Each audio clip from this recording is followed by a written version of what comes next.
Okay, here at the garage today, we're on a little treasure hunt. I had an idea, a couple weeks ago now, to step it up with the build on the engine and maybe force feed it with a supercharger. I figure not many people have done that with an AMC 258, and it might be a little bit of fun. Could be a bit of a pain, but we'll find out. We're here at the local pull and pay, see if we can find either an Eaton M90 off of a GM 3.8 or a Xterra 3.3 supercharge. Those are a little bit rare, probably won't find one of those, but the GM one's pretty likely. Let's see what we can find. So check this out. It's a Mazda Millennium Miller cycle engine. I didn't actually count on finding one of these here, but the supercharger on this will do perfectly. They're kind of a pain in the ass to get out, but it'll be worth it.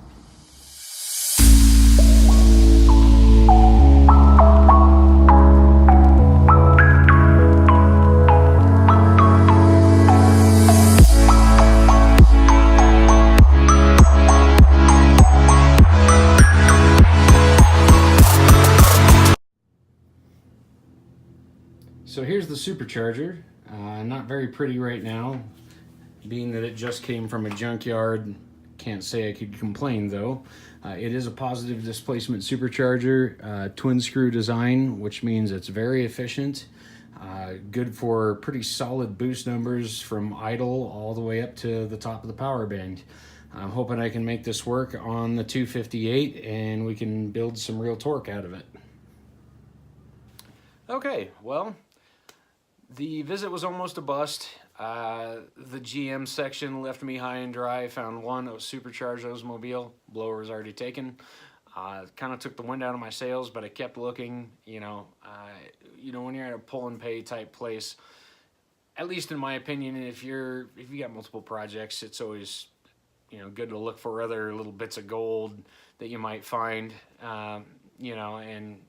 Sometimes there's useful stuff that you can get dirt cheap. Turns out in the import section, this little Mazda Millennium S was just hanging out.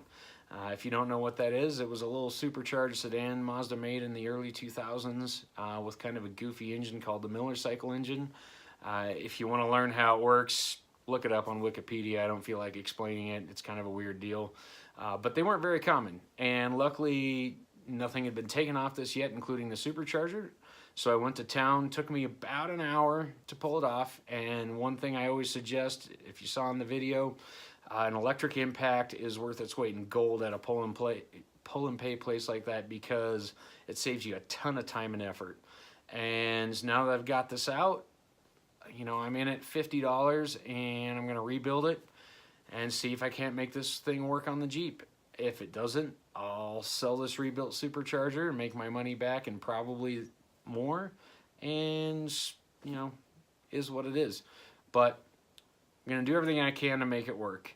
We'll see in upcoming videos how that process goes. It may go smoothly, it may go terribly, but I'm gonna try. If you like these videos, keep following me. Facebook, HoDozer 4x4, Instagram, HoDozer_garage, and on YouTube at HoDozer Garage.